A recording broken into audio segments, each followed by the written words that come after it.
Remember when going to the toy store felt like a trip to an alternate universe? Or the thrill of opening a Happy Meal to find that perfect toy inside? Yes, we're talking about that enchanted era, the 90s. From the strange, colorful, and amazing toys that filled our childhood to the competitive board games that nearly broke friendships, we remember them all. Grab a seat and let's head back in time to rediscover some of the coolest yet forgotten toys from the 1990s. And trust me, we're covering everything from the quirky talk boy to the Tamagotchis that had everyone obsessed. So you'll definitely want to stick around till the end. All right, now that we've hopped into our trusty old time machine, let's kick things off with a personal favorite, Crossfire. Remember that one? Crossfire. If you grew up in the 90s, this was the board game that made Monopoly seem easy. Imagine sitting across from your friend, holding a tiny metal shooter and firing off steel balls as fast as you could to knock their game piece out of the arena. What an adrenaline rush! Remember the commercial? It made the game look like an action movie. In reality, Crossfire was simply a game of pure competitive fun. Combining the satisfaction of winning an intense showdown against your best friend with the adrenaline rush of pinball. Knocking your opponent's game piece off the board came with a unique thrill. And let's be honest, who didn't have a mini heart attack every time they heard those little metal balls hit the board? It was fast-paced, edge-of-your-seat excitement. That game was a rite of passage for every 90s kid who wanted to prove their skills. In the 90s, there was a big obsession with competitive toys. Everything had to be faster, stronger, better. And games like Crossfire tapped right into that obsession, giving kids a chance to dominate their friends. But hey, it wasn't all bad. It also taught us a thing or two about losing, gracefully. Next up, we have a classic, the iconic McDonald's Happy Meal toys. Timeless classic in fast food. I mean, come on. Who else remembers the utter delight of opening a Happy Meal and discovering the colorful toy waiting inside? It was like Christmas in a cardboard box every time. You'd get a Teenage Mutant Ninja Turtle one week, a golden-haired plastic doll the next week, and don't even get me started on those mini Transformers.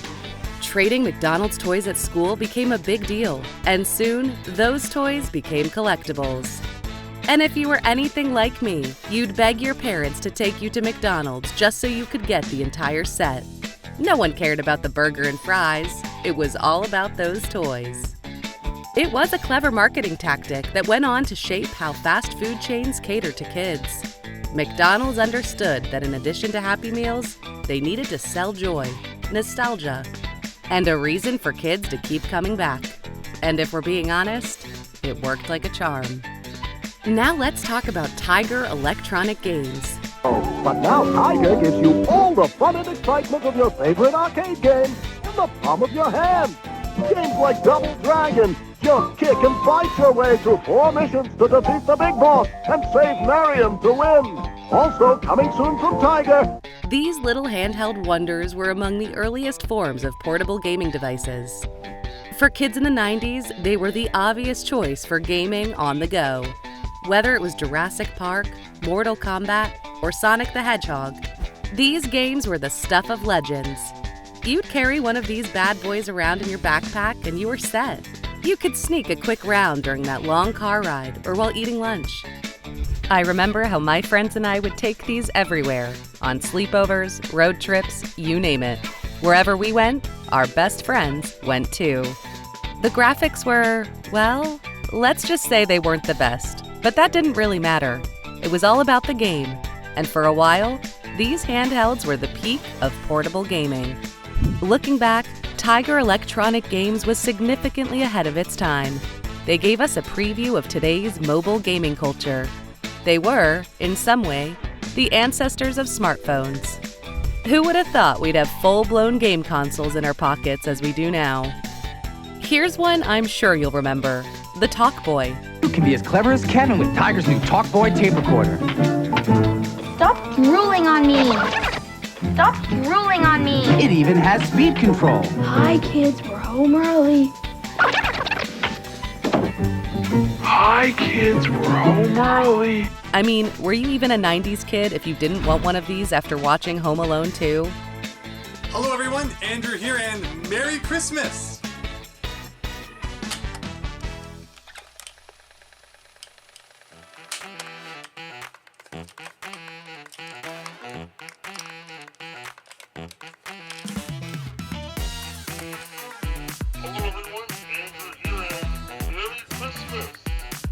I hope that everyone has an absolutely wonderful day today and is just having a great holiday overall. And just because I thought it'd be kind of fun, let's talk about the Talk Boy, that thing that Kevin McAllister uses in Home Alone 2.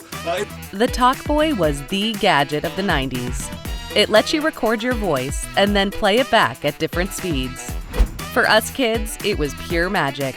We played tricks on our siblings, pretended we were secret agents, and entertained ourselves for hours on end. I still remember how cool I felt pretending to be Kevin McAllister, recording secret messages and slowing down the replay to make my voice sound like an adult. With the Talk Boys, you could have endless hours of fun. The Talk Boy wasn't just a toy. It reflected the 90s obsession with tech gadgets.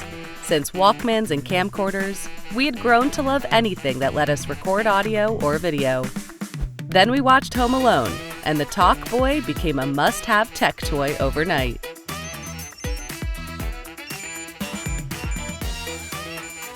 Now, who could forget the Tamagotchi? This was the first digital pet, a tiny egg-shaped device that made every kid in the 90s obsessed with keeping their pixelated pet alive.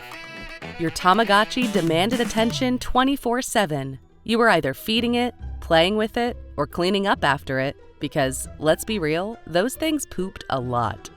I remember sneaking peeks at my Tamagotchi in the middle of class, praying that it wouldn't die before recess. Keeping it alive was a serious responsibility. The Tamagotchi was more than a toy. It was a glimpse into our relationship with technology in the future. It cleared the path for later virtual pets like Neopets, and eventually even games like The Sims, and taught us about responsibility, sort of. Finally, let's talk about the collectible craze that swept through the 90s like wildfire: Beanie Babies. You weren't just buying plush toys, you were collecting investments. The mini bean-filled creatures had everyone hooked. Having a rare Beanie Baby was like holding on to gold. And let's be real, we all believed they would eventually make us wealthy. I remember kids at school trading Beanie Babies like they were valuable gems. These little guys went viral. They were quick to become a universal obsession, and people went wild. We would do anything to get our hands on the next limited edition. The Beanie Baby craze was a perfect snapshot of 90s consumer culture. It wasn't about having toys to play with. It was about collecting, trading, and even seeing those little toys as investments. And while most of our Beanie Babies didn't exactly make us millionaires, they left us with some truly amazing memories. And there you have it, a journey through time with some of the most iconic and forgotten toys of the 90s. These toys were more than playthings, from intense Crossfire matches to sly peeks at our Tamagotchis. They wove the fabric of our childhoods, shaping the way we played, imagined, and interacted with the world as kids. Now, here's the fun part. I want to hear from you. Which of these toys brought back the most memories? Was it the iconic Talk Boy from Home Alone? Or maybe the Beanie Babies you had stashed away? Drop a comment below and let me know which 90s toy you wish you could still find in the stores. Remember to hit the subscribe button, like this video, and turn on the notification bell to make sure you never miss our trips down nostalgia lane.